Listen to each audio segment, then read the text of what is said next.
লক্ষ্যটা যেন সানরাইজ হায়দ্রাবাদ বনাম লক্ষ্ণৌ সুপার জায়ান্টসের নয়, ট্রাভিস হেড বনাম অভিষেক শর্মার।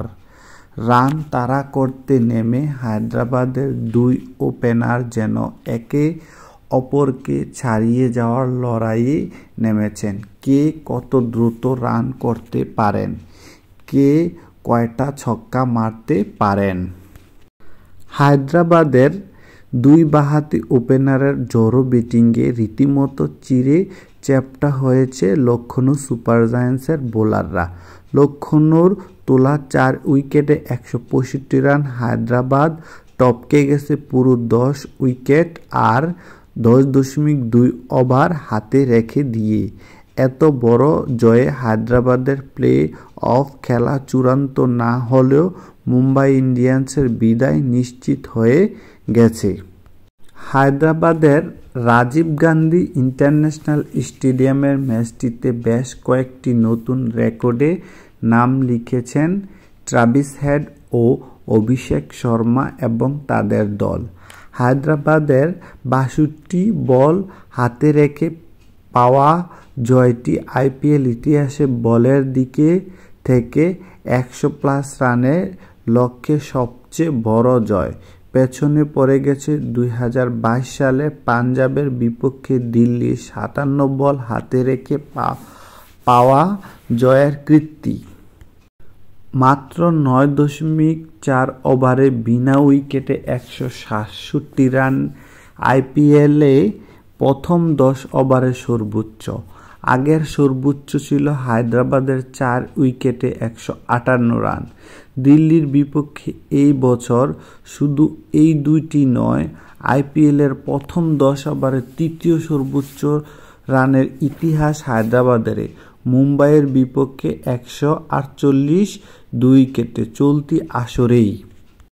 দলগতের পাশাপাশি ব্যক্তি ও জুটি পর্যায়ে হয়েছে একাধিক রেকর্ড। ট্রাভিস হেড 30 বলে 89 রানের অপরাজিত ইনিংসের 50টি ছুঁয়েছে 16 বলে। 20 বলের কমে এটি তার তৃতীয় 50, সব কটিয়ে এবারের আসরে। এই কীর্তি আছে শুধু তাদের স্বদেশি ফ্রেজার ম্যাকগ্রাথের। আবার হেড 50 করেছেন পাওয়ার প্লে ভেতরে 5ম ওভারে। আইপিএলের এক আসরে পাওয়ার প্লের ভেতরে 4টি 50 নেই আর কারোরই। হেডের ইনিংসটিতে ছিল 8টি করে 4 ও ছক্কা। তার ওপেনিং সঙ্গী অভিষেক শর্মা অপরাজিত থাকেন 28 বলে 75 রানে। সেই ইনিংসে 8-4-এর সঙ্গে ছক্কা 6টি। দুজনের জুটি দলকে বলের হিসেবে সবচেয়ে বড় জয় এনে দিয়েছে। এই পথে পাওয়ার প্লেতে তুলেছেন 105 রান, যা আইপিএলের দ্বিতীয় সর্বোচ্চ। 125 রানও হায়দ্রাবাদেরই দিল্লির বিপক্ষে। লক্ষ্ণৌর বিপক্ষে হায়দ্রাবাদের জয়টি এবারের আসরে তাদের 7ম। 12 ম্যাচে 14 পয়েন্ট নিয়ে হায়দ্রাবাদ এখন পয়েন্ট তালিকার 3য় স্থানে। সমান ম্যাচে 12 পয়েন্ট নিয়ে লক্ষ্ণৌ 6ষ্ঠ স্থানে। 10 দলের মধ্যে 9 দলে এখনও প্লে অফের খেলার সুযোগ আছে। হায়দ্রাবাদের জয়ের পর বাদ পড়ে গেছে মুম্বাই ইন্ডিয়ান্স। হার্দিক পান্ডিয়ার দলের পয়েন্ট 12 ম্যাচে 8।